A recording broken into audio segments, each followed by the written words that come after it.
Hello, everyone, and thank you for joining us for this live chat series, enabling D2C, a joint initiative by Indainretailer.com and Sovereign Solutions. Today, we will be discussing the journey of D2C apparel brand Bewakoof. At Indian Retailer, we have been helping the retail, e-commerce, D2C, and consumer products community to adapt digital practices and go omni-channel by providing up-to-date news, in-depth analysis, research, best practices, and a lot more. We also keep track of changing consumer behavior and overall economic conditions in order to help brands assess its impact on their undertakings. Uh, you can catch up with our work by subscribing to our newsletter on indianretailer.com and by following our social media channels across Facebook, LinkedIn, Instagram, and Twitter. Our webinar partner Shipway is one of the leading e-commerce enablers, plays a vital role in helping brands to meet high expectations with its advanced shipping automation solution. Today's discussion will revolve around how the COVID-19 pandemic resulted in a sudden lockdown and measures like social distancing compelled people to stay at home and shop online. Now, this shift in consumer behavior resulted in a surge in the D2C sector. D2C e-commerce is a digital business model wherein product manufacturers can sell their products directly to consumers through their websites without relying on intermediaries. This way, they don't have to rely on traditional stores for marketing and selling. Additionally, D2C allows brands to connect with their customers directly, establish long-term relationships, and understand their pros and cons. And one such brand is Bewakoof, which has grown from rupees 30,000 to rupees 250 crore in just 9 years.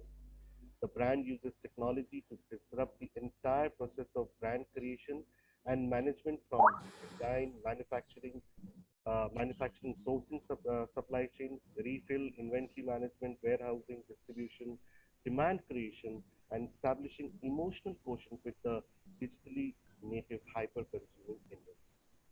And to talk about this, we are joined today by a fellow panel, which includes Mr. Prakiran Singh, CEO and founder of Bewakoof, and Mr. Gaurav Gupta, co-founder Shipway. Thank you both of you for joining us today, and I would like to extend a warm welcome to all of you. Uh, the discussion today will be followed by a Q&A session. Audience, if you have any questions, you can share them through the Q&A section at the bottom of your screen. We'll take the questions post the discussion. So, Prakiran, starting with you, and my first question, that from a lassi venture, Khadke Gilasi, to a D2C fashion brand, how did this idea came into your mind? Like, if you can share the journey that how this transition happened. Sure. So back then when we were starting out, obviously D2C was just one channel disruption that we did.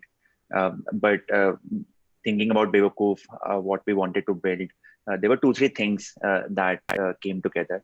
Now, one was our motivation to build something which is inspirational. If you see in fashion space, especially the playbook 10 years back was you craft brands which look aspirational, which look more like they're foreign brands, or some exotic brands. You'll always have those fancy names. The brands don't look Indian at all. You build up, you pick up the Firangi imagery, and you put it all together, and that's something that like mostly Indians were buying back then. But in young people especially, and who we wanted to cater to, we could see that aspiration is not the only thing that matters. Purpose and inspiration is a thing that really matters. And we thought that over the last few decades, people like Nike or Adidas or some of the brands have done a phenomenal job where they built a brand which is more than inspiration. They were inspiration somewhere. And that's where our purpose at Bewakoof is adding lightheartedness to life. We do it by adding expressions to product, by making shopping experiences more fun, by making content which is funny and entertains our audience. So that was our purpose back then. And that was the starting point for Bewakoof. Hence the name we chose, hence we did what we did all through the years. So that was the inception of Bewakoof. Talking about the D2C as a channel, back then it was really new. Initially, when we started out of a necessity. We didn't have the money to open stores. We didn't have the capex to do that. We didn't have a powerful brand which the modern trade or general trade would have accepted. And then here came internet and e-commerce started picking up. This was a time when the Flipkart Series B had happened. It was a very big thing back then. They just raised $10 million, and at that time, like it was making the headlines. $10 million was a very big amount in those days. These days, people just are raising $10 million without on zero revenue companies also. But back then, it was a very big thing. And obviously, back in 1999, 2004, 2007, multiple times it felt that e-commerce will this time is different and it will pick up. And we really felt this time it's actually really different and it will pick up. And that happened. And then no better channel than D2C, where you can be online, you can start a business with very little capital, you can be in direct touch with the consumer, you can make your products experience brand connect much better, and also cut down middlemen. All those benefits were there. So that was the starting of the journey, how the brand was crafted, creating something inspirational and purposeful, and how the channel was chosen. So that was the story of beginning of Bewakoof. So, what was your, inspiration? Like you said that you create content which connects with the users. So, I remember like even when I was back in school and college, there were products, which had those kind of messaging. Uh, but obviously they were more store based, and you could find it some places. So, did it occur to you that hey, Indianize this messaging that is happening? Because at that time, getting a like you said, some of the messages that are on your products are very Indianized, but that back then the messaging were used to be very like global. So one cannot connect with it, so you have to go through loads and loads of products and then maybe find one with which you connect. So was that something primarily in your on your mind when you started out? Yeah, definitely. As I said, we wanted to create a brand which is not just aspirational; it has to be relatable also. Back then, keeping the name Bewakoof itself, like you would know no such brand. Definitely, we set the bar where you can experiment, you can be more rebellious, you can do things which are out of the box. Back then, there was no such example. You would find no quirky brand name, not much before Bewakoof. So it was how the brand was crafted. As I said, we wanted something which is purposeful. Bevokoof's brand persona is something.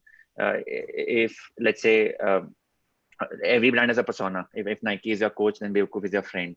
We wanted to make something which is relatable. And one more thing about Bewakoof, like you said that at some point of time there were some players who were doing something in expression. But one thing about expression is that it can be enabled only on internet in true form. Because when you talk about expression have a very wide frequency for, because expressions would include feelings, ideas, and thoughts, right? You might be feeling lazy on a Sunday, but really motivation on a Monday. Expression is about your identity. There are so many states in India, so many people, so different kind of people. Expression is about your passion. Someone is passionate for gaming, someone is passionate for biking. If you see the plethora of expressions that the young people want to express, it's a very wide range. And when it comes to store, you can't keep so many SKUs in a store that does good justice to it. And that's where online comes into picture, where online can have a unlimited shelf space, and you can cater to these many expressions. And then for us, it happened very naturally. It was not a very big focus. We have to craft something for the Indian audience. Our principle has been very simple. We just always stay closer to consumer, and we just listen to the consumer. If the consumer was asking, we want to wear something and express something which is Indian in nature, and also express something in regional. Like Bewakoof today does expressions in Tamil, in Telugu, in Gujarati. We do 7 regional languages apart from Hindi. If this is what consumers want to do, we provide it. So I think it might look like we were visionaries and we did something um, which was something that really resonated, and we knew something that other people didn't know. But the playbook was very simple. Just listen to consumers, whatever they're telling, we fulfill that. Yeah, correct. I mean, it's about the consumers. I mean, you ultimately have to go to them to get your things out. So Very well said. So, Gaurav, I'll just quickly come to you for your quick view on that. You know that what Prakiran said, that you need to really connect with the customer. So, do you see in your when you interact with various D2C players, that the people who are connecting more with the consumers in any form, be it through social media, be it in any form they're connecting, they are the ones which scale up faster. So definitely, like if we actually see like what exactly is D2C, so D2C is direct to customer, right? So the core is the customer, and what exactly the customer says is what exactly the customer wants, and the more close we are with the customer, and more we listen to the customer and customize and build the product as per the customer request or through their feedbacks, and that is how we learn and evolve. Every business, if we see every successful business, if we see, is like a customer centric business, because at the end of the day, like it's the customer who is paying you, and if you're not listening to them, and if you're not adjusting your products and your services according to them, then you will be out of the business. Yeah. So as I understand, what it means is that you may not be product market fit on day one, but if you keep the feedback channel open and if you keep improvising on what you have done on day one, by the maybe day 100 you were there. I mean, you are relating to the customers. I think that would be the message out of what we just discussed, right? All right, great. So, Prakiran, coming back to you. So, how difficult was your first 100 sales? And how and what kind of kick did it give you when you did that? How difficult was that? And after achieving that, how was your feeling? What did you think? I mean, that where how your trajectory is going up. You know, Yeah. The first 100 sales are always memorable. You're always curious. You have created something, and then you have put your creation out there, and now it's up to the consumers. And when you're creating something, you always have certain thesis in your mind, out of which you're operating out of.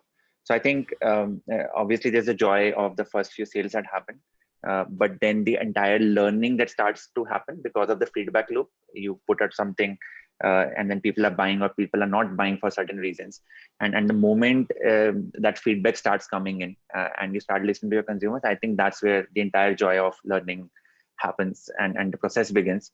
And this process is never ending. The customer expectation is always a moving needle. You always see, okay, this is the customer bar right now, and you need to go there. By the time you reach there, and then you realize the customer is now expecting this. So like, I think starting from that day, when we put out our first product out there, till today, still very, it has been a very joyful experience of learning each day, things where you're going wrong. And what even Gaurav was saying, this is how I see it. It is an entire process of iteration and repetition. Things that are working for you, you start repeating them, and then you start figuring out newer things, which is again doing iteration. and yeah, please go ahead. So adding on to that, like, so there's also one thing, like, while the customers are also important, so but the customers should not be the one who are driving the products or driving the solutions. At the end of the day, you have to choose which customer do you want to serve, and you have to build the products or services according to that, because Yes.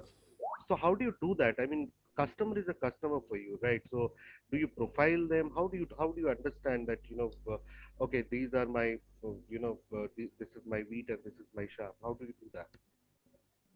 I think Yeah, so.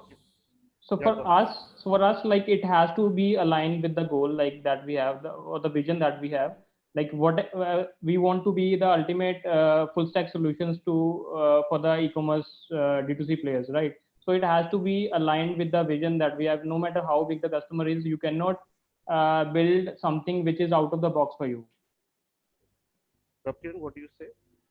I feel there's no fixed rule here. We see history has been full of moments where customers have been asking for certain things, and the companies later on have looked really stupid by not doing what the customer was asking.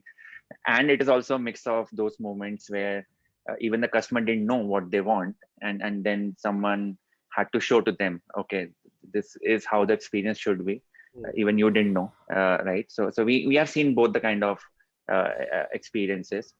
Many organizations, like all across, always work are more bent towards one of the extreme. Some organizations start and have their DNA where they always show the customer this is what you might need, and they give more weightage to that. Many organizations are very much focused on what the customer wants, and we keep iterating on them. And then there are the pros cons of both the approaches.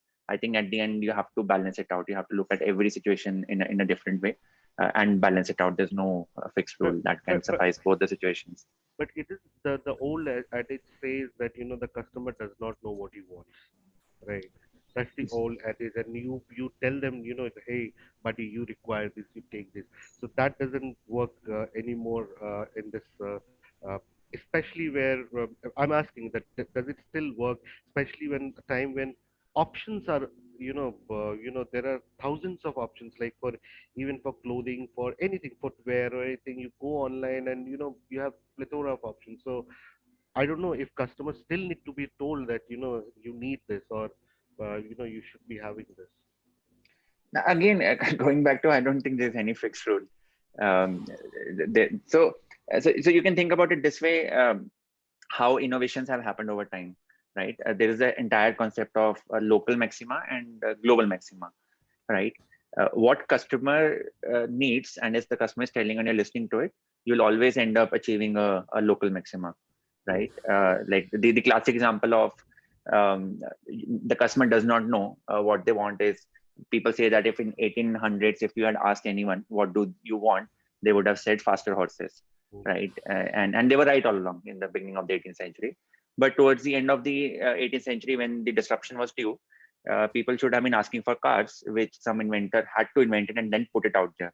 Now that is something, what people were asking, they were right all along in the 17th and 18th century. They were asking for faster horses, but now they missed out on the global maxima, which is you're not taking a step back and realizing that maybe some entire transformative way needs to be achieved here. So many progresses are always going to be incremental, and they're really important. And many progresses are going to be transformational. That just transforms the entire industry. So it will always be a mix of both. So when customer is asking for those increments, he's definitely not wrong about it. But then there is always a moment of transformation. Then when a new technology comes, a new way of doing business comes, and that's where it might be not a demand from any customer. It might be a visionary just putting it out there, and then people realizing, oh, this is what we wanted, and we never knew about it. And then you can never go back to older ways. Right. So, back to your journey again, you said that the first 100 cells is very memorable. Was there any point in time where you doubted yourself? You said that don't know where I'm heading, whether it's going to work or not. And if it did happen, what did you do to overcome that? What was the modus operandi, or what was your mindset, or if you have a mantra that you followed or something? Sure. So I won't say that we ever doubted what we were doing. We always had a very big conviction on the entire space. The entire First, I think the way the economy has been growing past few years. Then knowing that what we are doing, no one has been creating brands for the young people, and us being in the same tier, knowing there is a need for something like this. Our conviction on the product market fit and what the consumer needs was always high. But having said that, there have been many low points in the journey. um, for us, the biggest friction that happened, we are in the business of retail is always capital intensive. You need to put money up front and be able to grow, and for us, equity didn't end up being an easy option, even though the equity ecosystem between 2012 to 2015-17 was becoming better each and every year. But still it was not an option, because what happened in 2012-13, a lot of D2C players did start. It is not that the investors didn't bet money on this, but almost everyone shut down in 2 years, 4 years. And then this entire sector had a big hangover of those failures. So because of that, we could not attract equity investments. And then to grow, you need money. And so those were some points which were really demotivating and made the journey tougher for us, and to overcome, which is the second part you asked for. we were we were so convinced about this industry and also what we were up to. We were okay raising debts, and for us, the funders were not the Sequoias and the Lightspeeds of the world, but more the SBIs and the Punjab National Bank. They funded our journey with debt. So we were willing to take debt and still use that money for growth, because we had very high conviction on what we were doing. Normally with debt, you would not take that much risk on like we were growing 100%, right? That is really like, for a consumer brand, these are like really good growth numbers, and we did grow 100% for almost 7-8 years, and funding that with debt was a very bold move we took. So I think like that was the big struggle that we had, getting that acceptance and belief of the investors. At the same time, it was a new industry, getting the belief and acceptance from the consumer for this kind of industry. That was the biggest challenging times we had. That's very interesting that you built a new age, a new, young product with an age-old system of funding businesses, which we have known for ages, and the VC money and everything is very new. So, Gaurav, you have more questions for Pravkir before we move Uh, to the next yes, question? sure, sure. So I would more talk from the like entrepreneur side, like how about hiring and all. So first, I would like to touch base on building a team is like I think a very important part of building Yeah, any successful startup or a company, right? yeah. So what are your mantras of hiring your team, and how if you would have to hire a member in your team? So what are the broad few things that you still look into that person? If you can guide us through that. Sure. Uh, Again, it has been different, and uh, the relevance is different at different stages. I think when you are starting out, you need to over-index on passion. People who have very high ownership and obsession and are really connected to the purpose are the people that you want in your team in the early stage. Without that, it can't grow. You need a stable ship. You need people who are playing the long-term game, because in the beginning there's going to be a lot of iteration. You're going to put a product out there, the product market fit might not be there. You're going to solve a lot of challenges. A startup is always $1 short and a 1% short. You'll always have that problem. You need team who can stick with you through the tough times, growing it with you. I think you really over index on passion, leaving intelligence aside. But I think as scale emerges, the complexity definitely emerges. At scale, you definitely need people who are really high on intelligence. You really need good talent on board. So there, your expectation is like in the first phase, if you want people to stick around with you for 5-7 years in your journey, here it's fine if really good talent is coming on board and is sticking around for 2 to 4 years also. But I think we'll get the job done for you, and that's where these are two very different kind of skill sets. When you're starting the company, you need people who are builders, right, who are doing the 0 to 1 journey for you. And then when you're scaling up the company, you need people who are scalers. They will do the 1 to 10 journey for you. If let's say like what I've seen, what happened with us also, and we have seen in other multiple companies is, if initially there were 10 builders, maybe 2 or 3 out of 10 are going to become scalers with time. And that's where every culture, there is a disruption and evolution, where the scalers need to come from outside.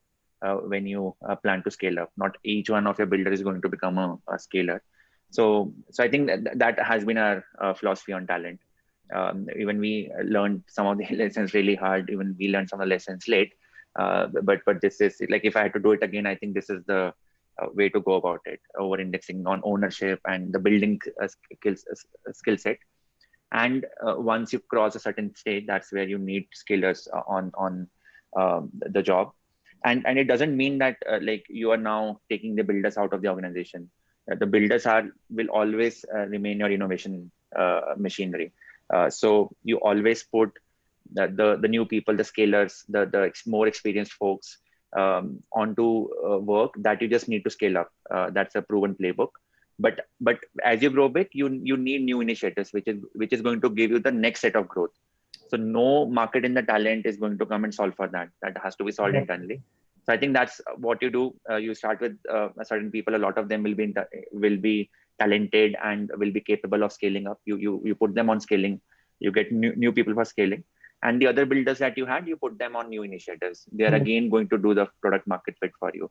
And the scalers that I'm talking about, which might be experienced folks, they might have excellent stint with like MNCs, with the bigger brands, but maybe they have never done the 0 to 1 journey. They don't know how to create something from scratch, keep iterating it with patience, be okay with the setbacks and the failures that come. That requires a very different skill set. And the same happens for founders also. Like, it's not just the team. You will see that not every founder ends up becoming a really good CEO, because in the end, these are two very different skill sets. And I think every founder who ends up becoming a good CEO are the one who actually have to learn a lot more skills to be able to do the both, because you're doing the building job also, you're doing the scaling job also. And these two are very different ball games. Definitely, and I totally can relate it, and some very much valid points. And I have another question, but I think you answered it in this part only. So I was coming on to that, like at certain point, every brand is getting stuck at some numbers, like for example, 500 orders a day, 400 orders a day, right? So, and we have seen many brands who are stuck at this number, and they are not able to get out from this trap. So what strategies do you suggest? One is obviously you need to have scalers apart from builders, right? What other strategies do you think a D2C brand should adapt, or if you had such experience in the past? Sure. So I think there's a saying like culture eats a strategy for breakfast, right? So I think the first part is definitely the culture. I think the culture has to accept that what got you here will not get you there, right? And that's something that each team needs to be aware of. Each team needs to think about it on regular intervals. So that is something that will make your evolution process and your improvement process much better, because there will always be trap. There is going to be confirmation bias that some things worked in the past for you. Then there are going to be some people on the team who will always think that this is what got you here and we should just continuously do it, the same thing over and over again. How can we leave that what got us here, right? And there are going to be, like, it's really important, the majority of the room is filled with people who are first principle thinkers, who are looking at the situation more objectively, looking from the perspective that, okay, this got us here, but now these are new circumstances. We got us here, but what will it take to go to the next level? I think that that culture transformation is really important. Then comes, once you realize this is a culture transformation you need, then how do you get to the next stage? And that's where you realize that you need that good combination of builders, scalers. That is part of the problem solving, but it will all begin with the culture and the mindset out of which you operate. And then specifically going to, after, let's say, you have done the cultural transformation, you have the right team in place. Now, talking specifically about the D2C brands, what you touched upon, many brands do get stuck at a certain level. That is not relevant for just D2C. I think that has been relevant for any business. Before digital also, in consumer businesses, when we used to go to VCs used to say that most brands get stuck at 100 crore, right? Can you move that bar? We touched 300. And now the thing is, okay, only 4 or 5 business in India have crossed 1,000 crores among consumer brands in lifestyle. Can you really cross that? So there's always that question. So I think, again, different solutions are needed at different level. The one that you mentioned, many D2C brands get stuck at 500,000 or 4,000, is that I think there's one thing about D2C industry where you will get that growth to 500,000, 2,000 orders by just getting the product market fit right. Right. But what happens in D2C is that the moment you have got a product market fit right, you picked up a niche, you solved for it, you created a good product, and you could do it with very little capital in very little time, right? That's really beautiful. But now imagine the same platform is available to so many enterprising people in India. They also end up creating similar kind of product, solving for the same audience. And now you realize that though you were solving for it, though the market is increasing, but the number of players serving is also increasing, right? So that's where I think teams have to execute with speed so that they are the fastest scaling company out there. In addition to that, you need to create that emotional brand connect with the consumer, so that when those 10 players who copy your strategies and copy your product, they come and are wooing the same customers, the consumer has brand connect with one product over the other. And I think this was one of our largest learnings, where we came as outsiders. We could make better product market fit. We could iterate better because we indirectly touch with the consumer. We could create a lot of better experiences to the consumer. We could stay close to the consumer. But I think one thing that the legacy brands have done really well, and that's something like we us like just trying to be disruptors, not looking at what we can learn from the legacy brand. What legacy brands have done, and that's the proof they have survived over decades, is they have built the emotional connect, which goes way beyond the product market fit also. That's something I think D2C brands need to learn from the old legacy player. You will feel 90% of the D2C entrepreneurs being very rebellious about how D2C will disrupt the legacy brands. But I think you have to pick the best of the both worlds. You have to figure out and learn the new ways of doing things, but definitely learn from the old age wisdom and how people have done. Obviously, that emotional connection needs to be built, and it can be done in newer ways. But you can't ignore it. Otherwise, each product can end up becoming a commodity, and the brands which can build that consumer connect is going to win in the long term. So that is the biggest challenge in front of everyone, and that's something consumers, the brand owners need to solve for. Right, right. And what is the biggest challenge at present for you? Yeah, so for us, the biggest challenge is the problem statement is different at different level. I think at one point of time we solved for product market fit. At one point of time we solved for the culture, the team. We were solving for this brand emotional connection as a problem statement. For us, the problem statement is how do we really tap into the big league? How do we disrupt the legacy players in true way? If today we are at 300, we might be celebrated among the D2C community, but in the larger community, it's a 2 lakh crore fashion market, right? In that 300 crore is peanuts. And then if you look at some of the larger players, they are doing 3,000 crores in India, from West Side to Max, to a lot of offline players have been doing it. So for us, the challenge is how do we crack into the big league, and how do we touch 2,500, 3,000 crores? That's the thing that we are solving for right now. Great, interesting. So I think we have only 10 minutes left, so we can take up some audience questions. Sure. Yeah, sure. Thank you, Gaurav.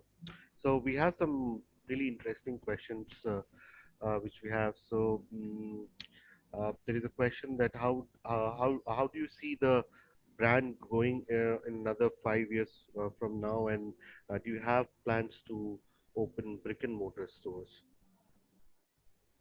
Right, so I'm assuming this question is more about the distribution. Yeah, yeah. Okay.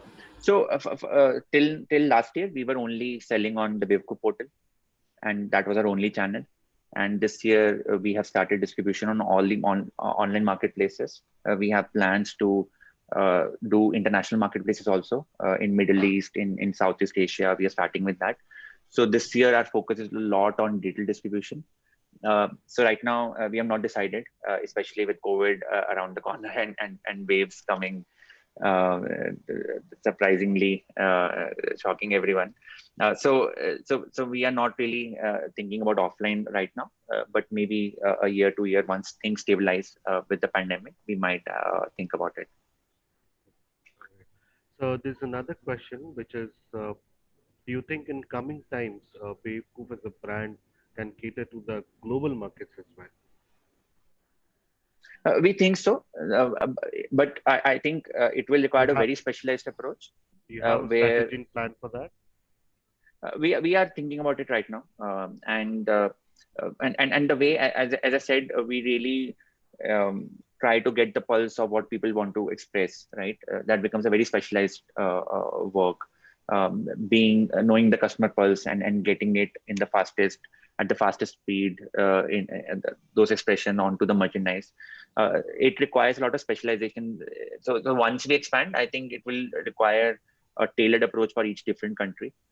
So we are thinking about it, but for us, it won't be as easy as just opening the platform to international audience and it will work. We are aware of that.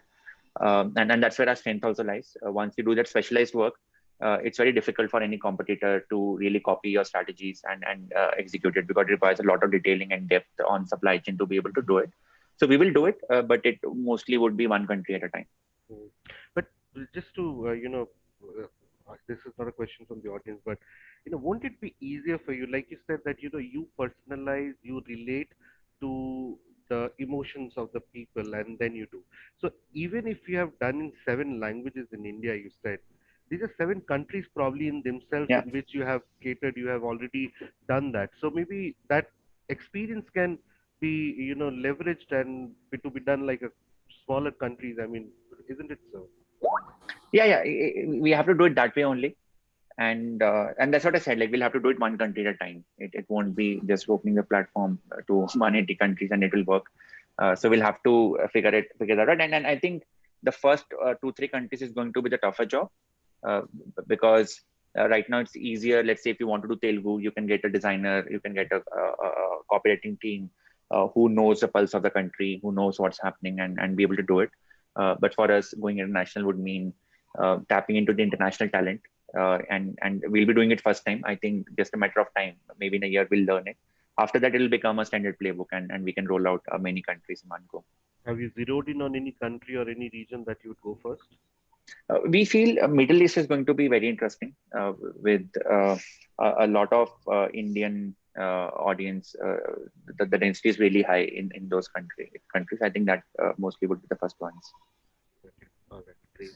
Another question that we have is, how are you leveraging the rise of growing popularity of influencer marketing to drive sales? And what are your plans to use social media as a marketing or even sales channel?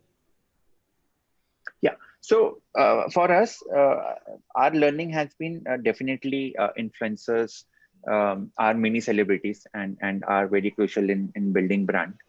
But if you see in fashion, you are not as dependent on them, on celebrity for brand building, versus some of the other categories. So influencers and celebrities always work in category which are a very high concern category or highly involved category. For example, you'll see in personal care, it's something that you're going to apply for the skin, on the skin, and you can't just experiment with that.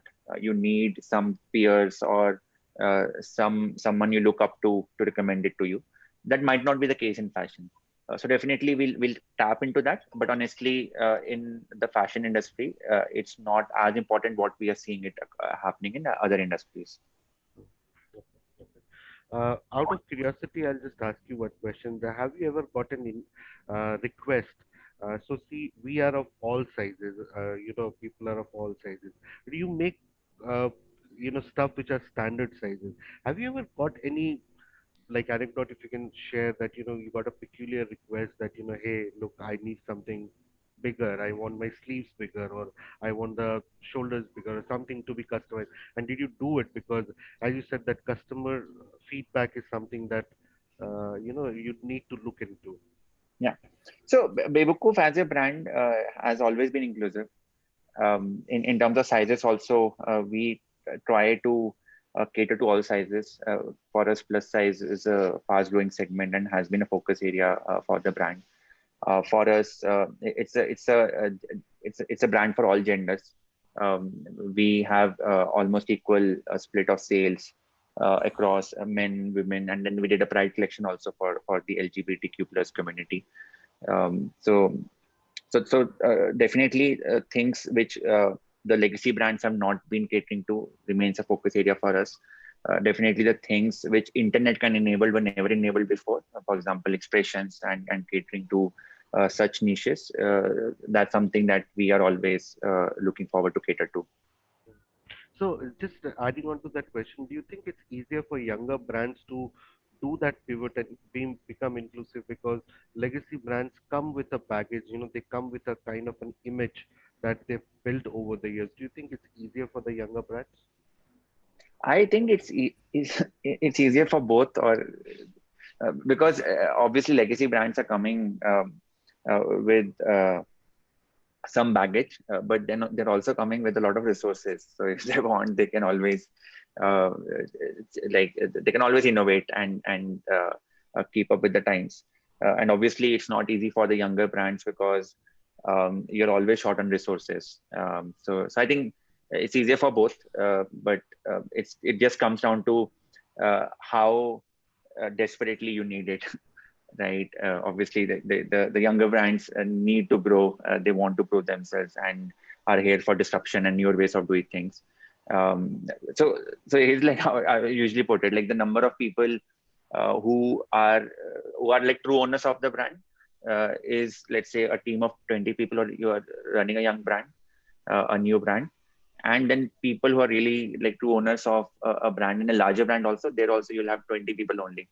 So I think from that perspective, you'll see like, okay, they're short on resources, but true owner mindset is there only 20 people, be it a 10,000 organization or a 20 people organization, and that's where I personally love the entire startup space because that's where like I don't see it in terms of competition, right? It's just who is getting disrupted and who is disrupting. That's how I see the entire space. And if you look at history, that's what has been happening all the time. Yeah, disruptions are inevitable. So, as we say. So here's another question, which Arjun asks you, is that when you first started, clearly you had a hunch of what the gap in the market was. How did you go about building a customer value proposition around that? I think you've already answered, but if you can touch upon it, maybe once again. Right. I feel obviously when you're getting it right for the first time, it is a task where you have to be obsessed about it. You have to listen to customers. You have to understand the market. But once you understand, then you grade it into two levels. Your understanding, right? There are going to be few things which are always going to be timeless, right? And there are going to be few things which are working well today, but they are not the ones that are everlasting. So for us, a lot of things that we feel are timeless, right? For example, we stand for expression, and people's need to express their identity is going to increase only with time, because you are going to be more and more proud of identity. You're going to be more and more comfortable in your own skin of who you are. You're going to be more involved in the entire process of creating yourself, and be proud of it at some point of time.